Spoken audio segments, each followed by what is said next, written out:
Income tax act में एक provision रहती थी, एक टर्म्स यूज होती थी, प्रीवियस ईयर और असेसमेंट ईयर।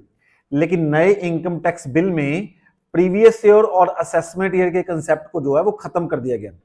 जो प्रीवियस ईयर क्या था, जिसको हम फाइनेंशियल ईयर भी बोलते थे, जिस साल के हम अकाउंट्स बना रहे हैं उस साल को बोलते थे प्रीवियस ईयर या फाइनेंशियल ईयर, और उससे जो अगला साल होता था उसको हम बोलते थे असेसमेंट ईयर।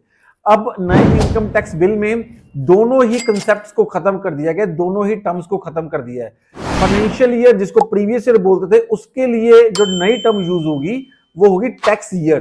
तो टैक्स ईयर यूज होगी in replacement of previous year और फाइनेंशियल ईयर। और असेसमेंट ईयर का जो कंसेप्ट है उसको खत्म ही कर दिया गया है, तो उसके लिए कोई नई टर्म यूज नहीं होगी।